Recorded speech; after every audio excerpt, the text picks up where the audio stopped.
बोली श्री कृष्ण भगवान की जय। सब कहना न राम राम। आज सोमवती अमावस है, पीपल की फेरी देनी चाहिए, 1.25 सेर चीज देनी चाहिए। और जिसने व्रत रखना होता है तो वो व्रत भी रखती है। सुहागन का सामान भी देना चाहिए 108 पर का। नहीं 108 एक साहूकार के 7 बेटे 7 बहू और 1 बेटी थी। साहूकार के घर एक जोगी भिक्षा लेने आता, तो साहूकार की बहू भिक्षा दे देती। जब कभी भी साहूकार की लड़की भिक्षा लेकर आती तो जोगी भिक्षा नहीं लेता और वह कहता कि लड़की तो सुहागन है पर भाग्य में दुभाग लिखा है। यह सुनकर लड़की सुबकने लगी। माँ ने पूछा, बेटी तुझे किस बात की चिंता है? तब वह लड़की बोली कि एक जोगी भिक्षा लेने को आता है। वह कहता है कि मैं तो सुहागन पर तेरे भाग्य में दुभाग्य लिखा है। यह बात सुनकर माँ बोली कि उस जोगी की बात मैं सुनूंगी। अगले दिन माँ छुप कर बैठ गई। जोगी भिक्षा लेने आई, लड़की भिक्षा देने लगी तो आज भी जोगी ने वैसे ही बोला। इतनी बात सुनकर माँ निकल कर आ गई और बोली कि एक तो हम तुझे भिक्षा देते हैं और ऊपर से तू हमें गाली देता है। जोगी बोला कि मैं गाली नहीं देता, सच्ची बात कहता हूँ, इसके भाग्य में ऐसा ही लिखा है।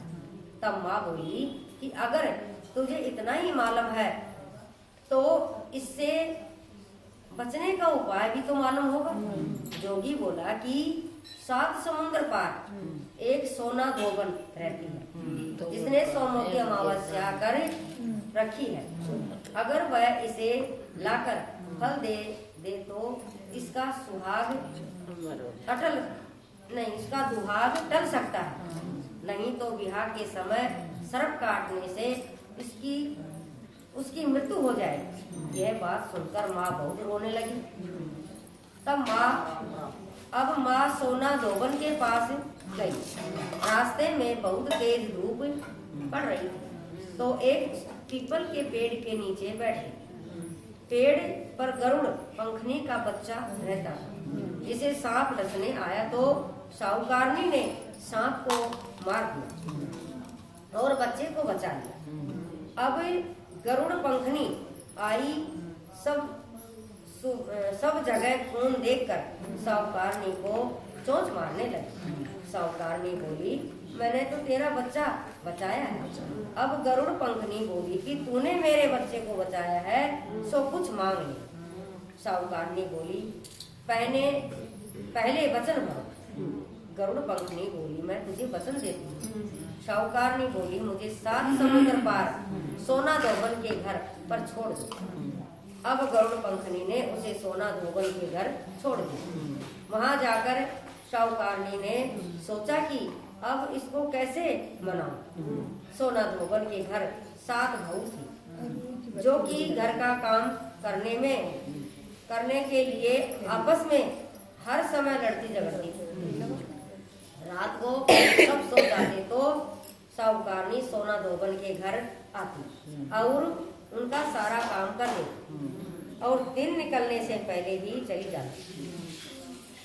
अब सारी बहू आपस में सोचती थी कि सारे घर का काम कौन करता है और वे आपस में भी एक दूसरे को कुछ नहीं पूछती।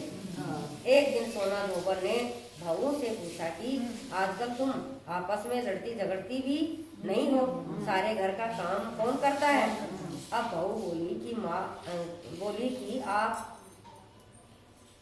बोली कि काम तो हमको ही करना पड़ता है, लड़ाई करने से क्या फायदा। सोना धोबन ने सोचा कि आज मैं देखूंगी कि कौन सी बहू सारा काम करती है। रात को देखा कि एक लुगाई आई और घर का सारा काम करके जाने लगी तो सोना धोबन ने पूछा, तू कौन है,